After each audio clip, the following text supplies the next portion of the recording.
कभी सोचा है इस देश की नींव किस पर टिकी है? ना किसी जाति पर, ना किसी बिरादरी पर, बल्कि एक उस भावना पर, वासुदेव कुटुंबकम, यानी सारा जग हमारा परिवार है। मगर अफसोस, आज वही देश जो राम और कृष्ण की भूमि था, जहां संतों ने अखंड भारत का सपना देखा था, वहां के नेता अब अपनी जाति के घेरे से बाहर निकलना भूल गए।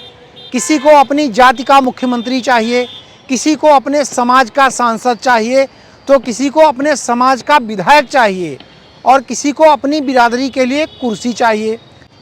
सत्ता की भूख ने इंसान के बीच दीवार खड़ी कर दी है, और वो दीवार मंदिर मस्जिद की नहीं है, वो दीवार हमारे दिलों में बना दी गई है। लेकिन तभी जब राजनीति जात की गली में भटक रही थी, एक साधु निकला, एक संत निकला। धीरेन्द्र शास्त्री बागेश्वर धाम से दिल्ली की धरती पर कदम रखते हुए बोले, हम किसी के विरोध में नहीं हैं, हम अपने समर्थन में हैं। हाथ में भगवा ध्वज, माथे पर तिलक, और दिल में बस एक ही आवाज़, सनातन हिंदू एकता। उन्होंने दिल्ली से हरियाणा, हरियाणा से उत्तर प्रदेश और फिर वृंदावन तक यात्रा शुरू की। हर कदम पर बस एक ही नारा, जात से ऊपर धर्म हमारा, धर्म से ऊपर राष्ट्र हमारा। हजारों साधु संत, हजारों भक्त हर रोज 15 किलोमीटर की यात्रा पैदल कर रहे हैं, सिर्फ इसलिए कि समाज को याद दिला सकें कि हम एक हैं। ना कोई बड़ा ब्राह्मण, ना कोई बड़ा या छोटा यादव, ना कोई ऊंचा ठाकुर और ना ही कोई नीचा कुर्मी, सबका धर्म एक सनातन। पर अफसोस, जहां एक साधु जोड़ने चला था, वहीं कुछ नेता बंटने लगे हैं, लोगों को बांटने लगे हैं। किसी ने कहा ये पब्लिसिटी है, किसी ने कहा ये ड्रामा है।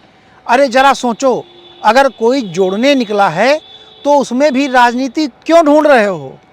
क्या इस देश में अब सद्भाव भी वोट बैंक बन चुका है? नेताओं से कहना चाहता हूँ, अभी भी समय है, संभल जाओ। जाति के चक्कर में जो देश टूटेगा वो तुम्हारे भाषणों से नहीं जुड़ेगा। आज देश को भाषण नहीं भाव चाहिए, राजनीति नहीं राष्ट्रनीति चाहिए। याद रखो, आज एकता की बात नहीं की तो कल फिर वही गुलामी लौट आएगी। इस बार कोई 1857 नहीं होगा, कोई भगत सिंह नहीं होगा, क्योंकि इस बार हम खुद ही आपस में बट चुके हैं। इसलिए अभी भी वक्त है, नेताओं से लेकर नौजवानों तक हर किसी को अपने भीतर झांकना होगा। क्या हम जात से ऊपर उठ पाए हैं, या अब भी जाति का झंडा उठाए घूम रहे हैं? याद रखो, देश वो महान होता है जहां लोग जाति से नहीं, जिम्मेदारी से नेता चुनते हैं और जिम्मेदार होते हैं।